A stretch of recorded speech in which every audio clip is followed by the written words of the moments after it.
और लोकसभा चुनाव से पहले कांग्रेस को जगदलपुर में एक बड़ा झटका भी लगा है। जगदलपुर नगर निगम की महापौर बीजेपी में शामिल हो गई है। महापौर सफीरा साहू जो बीजेपी का हिस्सा बन चुकी हैं। 3 महिला पार्षद समेत 6 कांग्रेसी पार्षद बीजेपी में शामिल हुए हैं।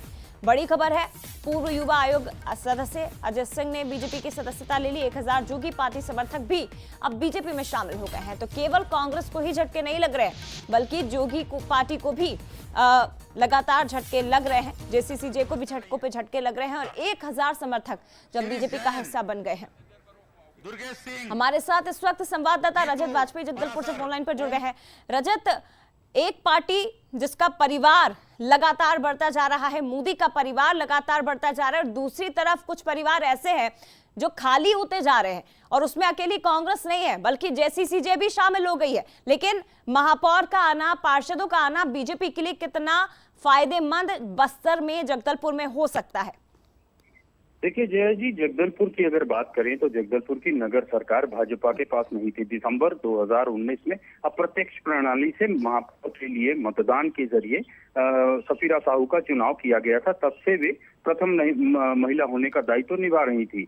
लगातार इस बात को लेकर कयास लगाए जा रहे थे कि महापौर और उनकी जो मेयर इन काउंसिल है उसके 4 प्रमुख चेहरे जो है वो बीजेपी में शामिल हो सकते हैं। आज ऐसा ही हुआ। मुख्यमंत्री जैसे ही जगदलपुर के सभा स्थल पर पहुंचे, वहां महापौर और उनके 4 साथी वहां पहुंचे, मेयर इन काउंसिल के जो सीनियर पार्षद हैं, और उनका जाना लगातार कांग्रेस को जो है वो झटके पे झटके लग रहे हैं।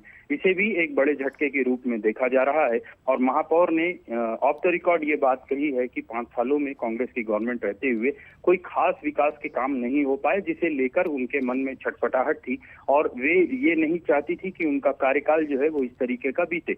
दिसंबर में उनका कार्यकाल खत्म हो रहा है, बहुत थोड़ा समय बचा है। भाजपा ज्वाइन करने के बाद उन्हें किस तरीके का प्रतिसाद मिलेगा ये देखने वाली बात होगी। बहरहाल इसके अलावा अगर बात की जाए तो चित्रकूट विधानसभा में काफी मजबूत थी जनता कांग्रेस, जोगी जनता कांग्रेस, और वहां से भी 1000 लोगों ने भाजपा का दामन थामा है। तो कुल मिलाकर अगर कहा जाए तो चित्रकूट विधानसभा इलाके में इस पार्टी का पूरी तरीके से सुपड़ा ही साफ हो गया है। निश्चित तौर पर, और अपनी अपनी महत्वाकांक्षाएं भी है रजत। लेकिन ठीक है, चुनावी माहौल, चुनावी समय, मौका भी था, दस्तूर भी था, और इसी का फायदा संभवतः महापौर ने उठाया। लेकिन दूसरी तरफ ये बड़ी खबर है कि बीजेपी में अब कई बड़े नेता कांग्रेस के, जेसीसीजे के कार्यकर्ता शामिल हो चुके हैं। शुक्रिया आपका रजत जानकारी के लिए।